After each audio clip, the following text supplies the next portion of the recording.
नमस्कार. बाजार गप्पांच्या या भागामध्ये आपल्या सगळ्यांचं मनापासून स्वागत.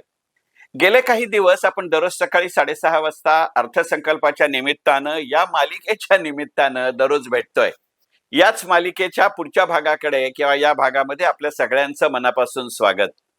खरं सांगायचं म्हणजे कोणत्याही अर्थसंकल्पाची चर्चा करत असताना नेमकं त्या अर्थसंकल्पामध्ये काय मुद्दे आलेत किंवा काय मुद्दे आले नाहीत, त्यातनं तुमच्या माझ्यासारख्या सर्वसामान्य नागरिकांना नेमकं काय मिळालं आणि मग तत्कालीन जागतिक किंवा राष्ट्रीय राजकारणाच्या पार्श्वभूमीवर त्यातनं काही संकेत मिळतात का असं बघण्याचा प्रयत्न असतो. पण खरं सांगायचं म्हणजे अलीकडच्या काळामध्ये ज्या वेगानं, ज्या पद्धतीनं, ज्या प्रमाणात, ज्या स्वरूपात एकंदरीतच जागतिक आणि राष्ट्रीय अर्थकारण बदलतंय, त्यावेळेला अर्थसंकल्पाला फक्त इतकेच कंगोरे असतात असं नाही, असं मला प्रकर्षानं जाणवायला लागलं. आणि त्यातही तुमच्यापैकी अनेकांना कल्पना आहे की 2026 हे माझं अर्थसंकल्प विश्लेषणाचं सलग 40वं वर्ष आहे. एका अर्थानं तो जागतिक विक्रम आहे. एखाद्या विषयाकडे जेव्हा इतक्या सातत्यानं तुमच्या हौसेनं म्हणा किंवा अजून काही म्हणा असं बघत राहता, त्यावेळेला या विषयाचे वेगवेगळे कंगोरे मला जाणवायला लागले आणि ते तुमच्यासारख्या जाणकार श्रोत्यांसमोर ठेवावेत या उद्देशानं आपण गेले काही दिवस अर्थसंकल्पाच्या निमित्तानं असा विचार करतोय.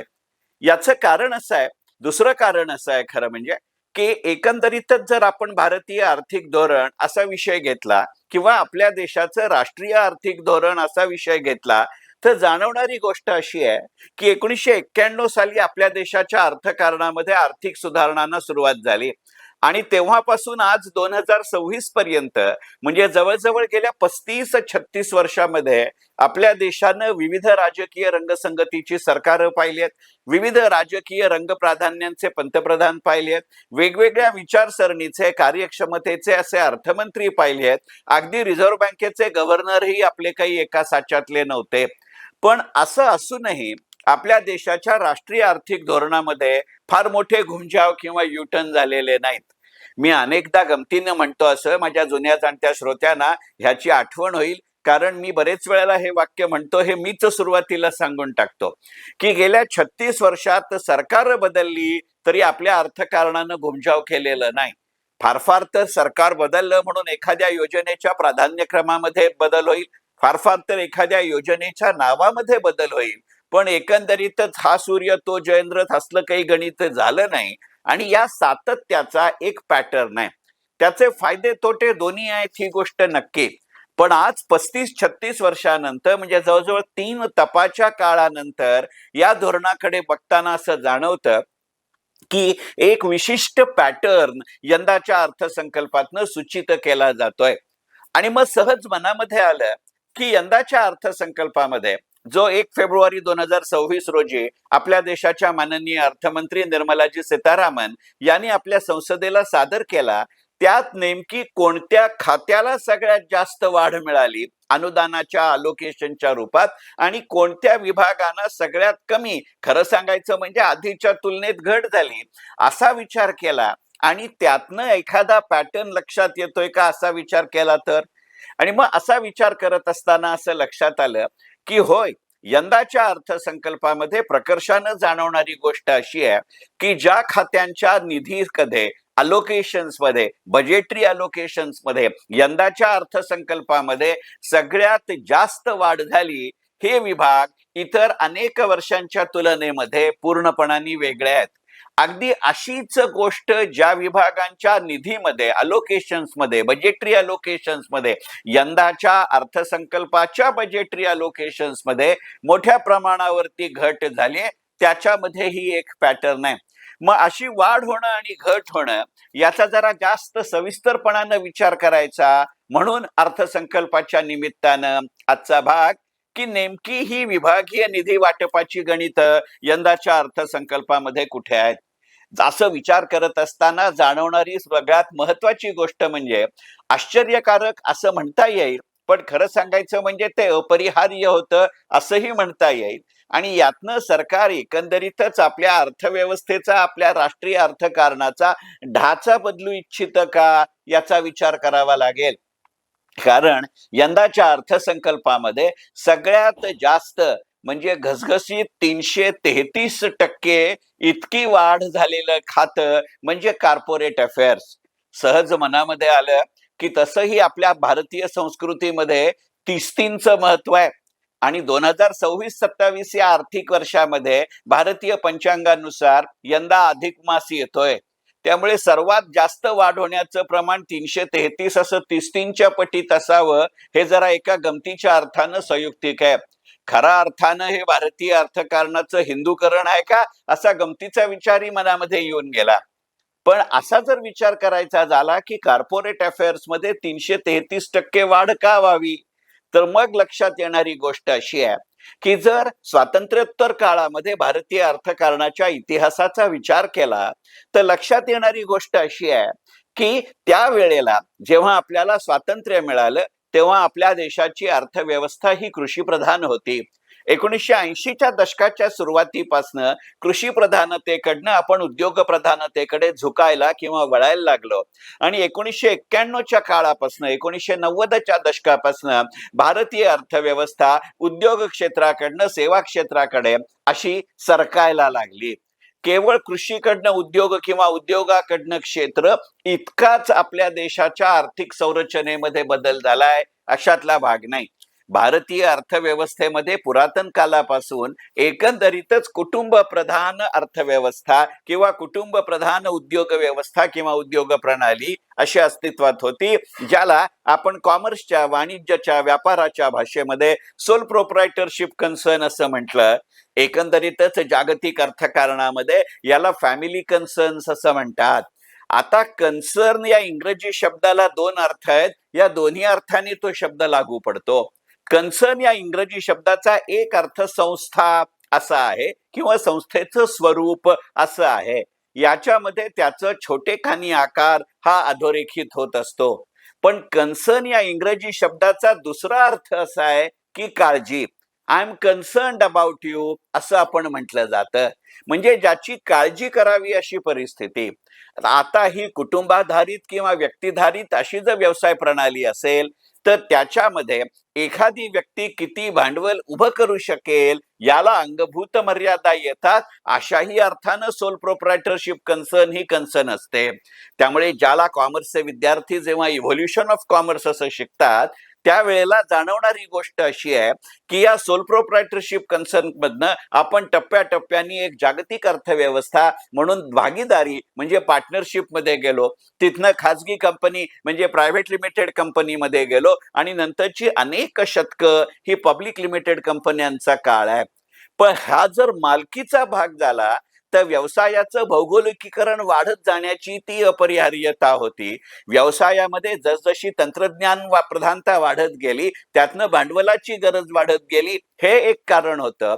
म्हणजे एकंदरीतच व्यवसायाचं स्वरूप हे काही वेळेला धोरणात्मक ठरतं तर काही वेळेला कारणात्मक ठरतं. आज मी तिला भारतीय अर्थव्यवस्थेमधलं व्यवसायाचं स्वरूप हे धोरणात्मक दृष्ट्या बदलतं गेलंय का याचा विचार करावा लागेल. आज जागतिक अर्थव्यवस्थेच्या क्रमवारीमध्ये आपली अर्थव्यवस्था ही 4थ्या स्थानाची आहे. याच मालिकेच्या एका भागात मी म्हटलंय तसं, परंतु आता त्या सुसूत्र पद्धतीनं तो मुद्दा घ्यावा असं मला वाटतं. अगदी मोजून 2 ओळींची पुनरावृत्ती करतो की आपल्या असं लक्षात येईल की आज जागतिक अर्थव्यवस्थेच्या क्रमवारीमध्ये पहिल्या स्थानावरती अमेरिका आहे. त्याच्या निम्म्या आकाराची चीनी अर्थव्यवस्था या क्रमवारीत दुसऱ्या स्थानावर आहे. चीनच्या अर्थव्यवस्थेच्या आकाराच्या निम्म्या आकाराची असलेली जर्मन अर्थव्यवस्था ही 3ऱ्या क्रमवारीवर आहे. आणि 3ऱ्या क्रमवारीवरती असणारी जर्मनी अर्थव्यवस्था आणि 4थ्या स्थानावर असलेली आपली भारतीय अर्थव्यवस्था याच्यामध्ये अक्षरशः अत्यंत थोडकं अंतर आहे. अनेक तज्ञांच्या मते हे अंतर आपण येत्या काही महिन्यांमध्ये सुद्धा पार करू शकू अशी परिस्थिती आहे. मग अशा वेळेला लक्षात येणारी गोष्ट अशी आहे की आपली अर्थव्यवस्था आकारमान, प्रमाण, स्वरूप आणि संरचना आणि जर्मनीची असलेली संरचना यामध्ये फारसे फरक नाहीत. परंतु आपल्या चौघांही पेक्षा पहिल्या 2 स्थानांवर असलेली अमेरिका आणि चीन यांची अर्थव्यवस्था ही वेगळ्या स्वरूपाची आहे. अमेरिकेमध्ये MNC किंवा बहुराष्ट्रीय कंपन्यांचं वर्चस्व आहे.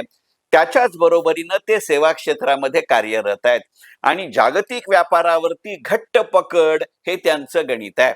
याच्या बरोबर उलटी स्थिती ही चिनी अर्थव्यवस्थेची आहे. चिनी अर्थव्यवस्थेमध्ये लघु उद्योग, कुटीरोद्योग म्हणजे small scale industry, cottage industry आणि मध्यम आकाराचे म्हणजे मीडियम स्केल इंडस्ट्री याचं गणित आहे. अशा पद्धतीची अर्थव्यवस्था ही लोकसंख्येच्या दृष्टीनं आपल्याला जवळची आहे.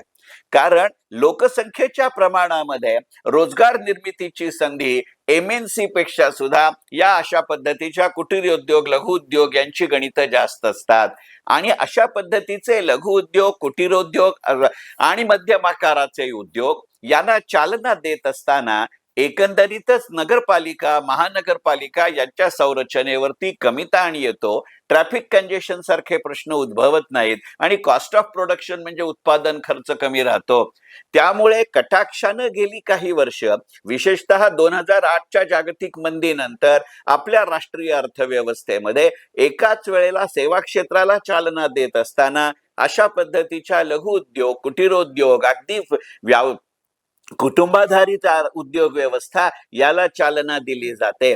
याचं संस्थात्मकीकरण करता यावं म्हणून यंदाच्या अर्थसंकल्पामध्ये अगदी सेल्फ हेल्प एंटरप्राइजेस पासनं त्याचा उल्लेख असा केला गेला, इथपासनं वेगवेगळ्या पद्धतीच्या उद्योगांचा विचार आहे.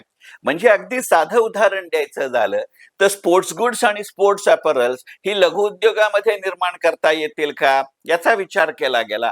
त्याच्याच बरोबरीनं अन्न प्रक्रिया उद्योगाला वाढ करत असताना अन्न प्रक्रिया उद्योग आता शेतीपर्यंत नेला जाईल.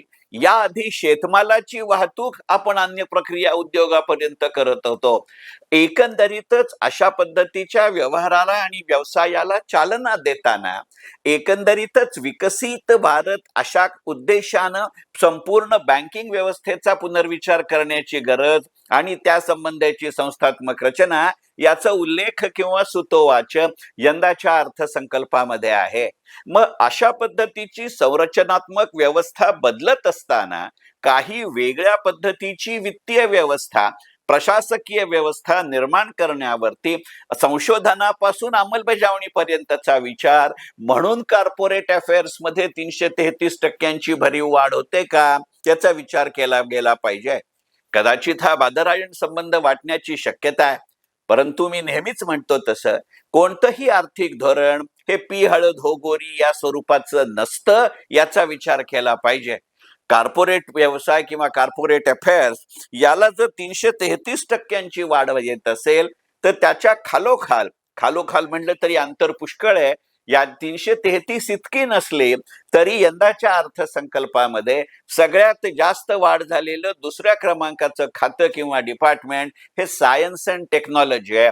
तंत्र आणि विज्ञान किंवा तंत्रज्ञान आणि विज्ञान याच्या खात्यासाठी यंदाच्या अर्थसंकल्पामध्ये 132% त्यांच्या निधीच्या तरतुदीमध्ये वाढ झाली आहे. स्पेस रिसर्च, डिफेन्स आणि बेसिक रिसर्च याचं आपल्या देशाच्या अर्थकारणामध्ये करोना नंतरच्या काळामध्ये झालेलं लक्ष, केंद्रित होणारं लक्ष या दृष्टिकोनातनं या 132% विचार केला गेला पाहिजे किंवा केला गेला असेल.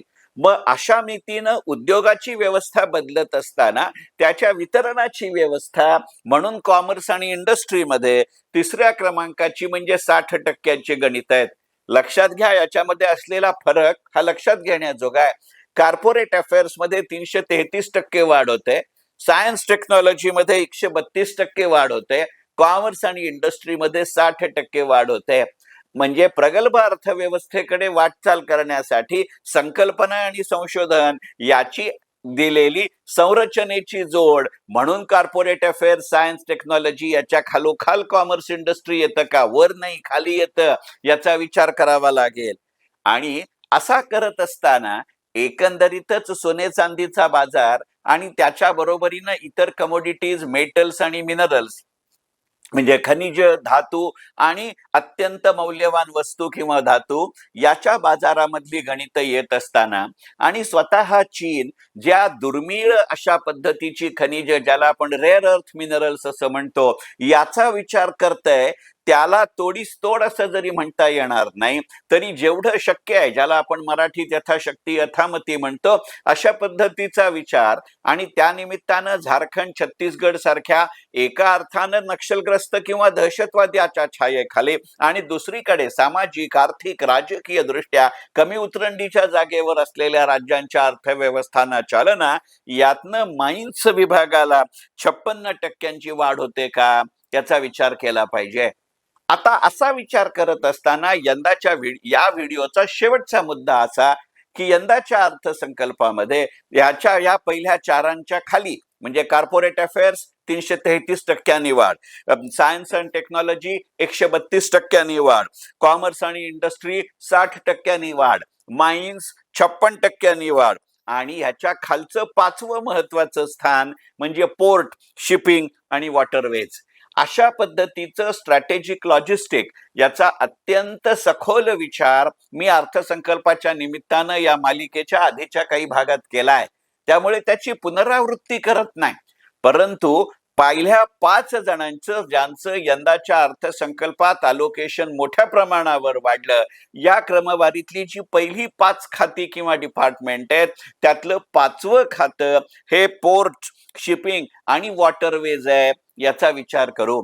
विशेषतः या वॉटरवेजच्या दृष्टिकोनामध्ये केवळ मालाच्या वाहतुकीचा विचार नाहीये, तर या खात्यामध्ये काही प्रमाणामध्ये जहाजाच्या माध्यमातून प्रवासी वाहतूकही होते का आणि त्यातून उपनगरी गाड्या आणि उपनगरी रस्ते यांच्यावर येणारा ताण काही प्रमाणामध्ये कमी करता येतो का, याचा विचार केला गेला पाहिजे. असा विचार करत असताना जाणवणारी गोष्ट अशी आहे की आपण जर पटकन पाहिलं तर असं लक्षात येईल की कॉर्पोरेट अफेअर्स मध्ये सगळ्यात जास्त वाढ आहे, सायन्स टेक्नॉलॉजी मध्ये त्याच्या खालोखाल आहे, पण कॉमर्स, माइन्स आणि पोर्ट याच्यामध्ये एवढी वाढ नाही. असा विचार करत असताना लक्षात घेण्याजोगी गोष्ट ही आहे की कॉर्पोरेट अफेअर्स हा विभाग पूर्णपणाने केंद्र सरकारच्या अखत्यारीत येतो. त्यामुळे त्या अखत्यारीतली संपूर्ण तरतूद ही केंद्रीय अर्थसंकल्पातून यावी लागेल. असाच काहीसा प्रकार सायन्स आणि टेक्नॉलॉजीचा आहे. पण ही गणित की फक्त केंद्र सरकारच्या अखत्यारीत येणारा विषय असल्याने फक्त केंद्रीय अर्थसंकल्पातूनच तरतूद करावी लागेल असं सूत्र कॉर्पोरेट अफेअर्स आणि सायन्स टेक्नॉलॉजीला लागतं. पण हे सूत्र कॉमर्स आणि इंडस्ट्री किंवा माइन्स किंवा पोर्ट्स, शिपिंग आणि वॉटरवेजना लागत नाही.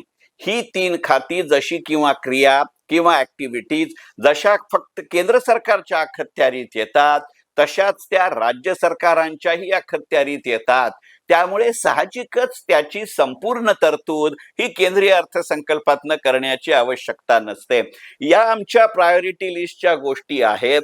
असा संकेत केंद्रीय अर्थसंकल्पाने दिला तरी बाकीची काही ना काही स्वरूपातली मदत ही राज्य सरकारांच्या अर्थसंकल्पातनं येऊ शकते.